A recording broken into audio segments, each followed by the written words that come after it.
Oh hi, Assalamualaikum warahmatullahi wabarakatuh. My name is Muhammad Asnawi bin Muhammad Jamsari. Today I'm gonna do a film review entitled The Call of the Wild. Why I choose this film because it is quite amazing. You should see it. So we go to the background. The Call of the Wild is an American adventure film based on Jack London's 1903 novel. So it is one of the best novels from Jack London's. It was directed by Chris Sanders. Who doesn't know Chris Sanders, right? He is a great director. He produced so many good films like the How to Train Your Dragon and The Croods. It was released on February 21, 2020, so it is still fresh. Setting of place and time of this film is first Santa Clara, California. It is the starting point, the starting place of the movie, of this film, which is the main character home. And then we also have Yukon Territory, which is between Alaska and present day Canada. It is full of nature, wild and mountainous plains. The story takes place during the Klondike Gold Rush, shortly after gold was discovered in the Klondike in 1896. At that time, so many people travel and went there to find a gold. And then we go to the character. The main character of this film is Buck, the protagonist. He is a dog, part Saint Bernard and part Scottish Shepherd. So basically, he is a big and strong dog. Buck is pampered dog living in the Santa Clara, California, because he is being spoiled by his master, old master. As the story progresses, Buck changes as he is forced to work as a sled dog in the harsh condition of Yukon. And then we got John Thornton, also one of the main character. He is an experienced gold miner and outdoorsman. He's a reliable person. Then he also a Buck final honor, save Buck from hell, which is the antagonist in this film, the only person Buck ever truly loved. And then we got some side character like Perrault and Francois, which is the Buck first honor in his new life of a sled dog.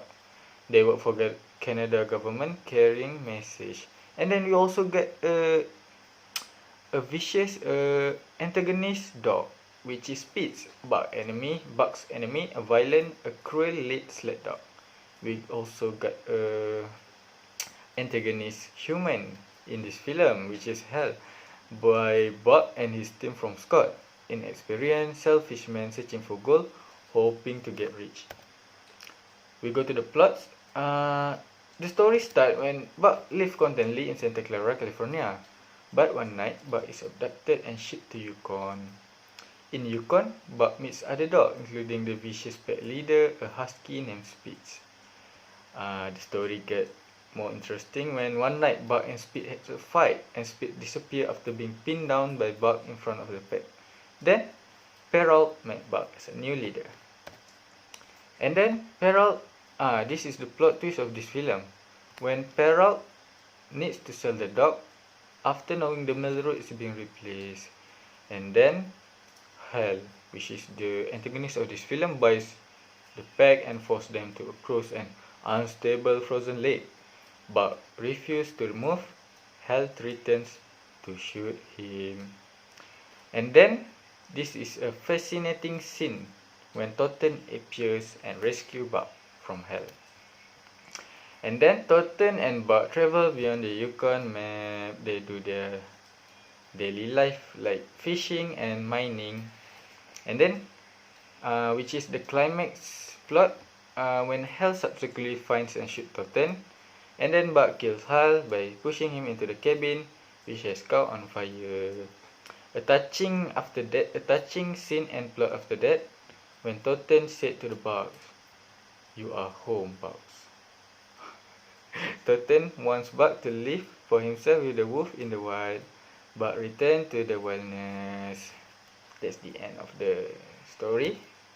So I think the strength of the film is the CGI used to bring dogs to life is quite amazing. The Buck model CGI brings so many variety of emotion to the audience, including me. And then stunning cinematography, the angle of the shot, the panoramic view of the mountain, river is very delicious. And then soundtrack by X Ambassadors entitled Great Unknown is quite good and fit the film. You should hear it. Spotify, YouTube, yeah, it's worthy. And then Harrison Ford, which is John Thornton acting. As we all know, Harrison Ford is a great actor. Even acting with a CGI, he did great. And then I found a weakness of the film. The villains is overacting, which is Dan Stevens. I don't know what he's doing in this movie, but it's quite annoying when he is overreacting in some scenes. And then some scene may be unrealistic because this movie use full CGI. Unlike the Togo, if you've seen Togo, they use some scene CGI, some scene real animals. So that is one of the weakness of this film. And then learning values. We can learn and change through varied experience. The more obstacle we overcome, the more experience we are and we can learn. And then there are huge difference between a boss and a leader.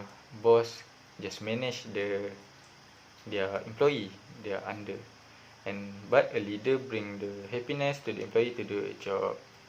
And then instinct can be a right choice. Sometimes we just don't need to think too much. Just trust our instinct and make a decision. A memorable scene when Bart saves Frankos from Ron, you can see at the link down below. And when Bart defeats Pete in front of the pack. I would recommend this movie to anyone, especially who like animal and wants to escape to nature. Overall rating for this film from me is 8.5/10. This film is worth seeing and releasing stress.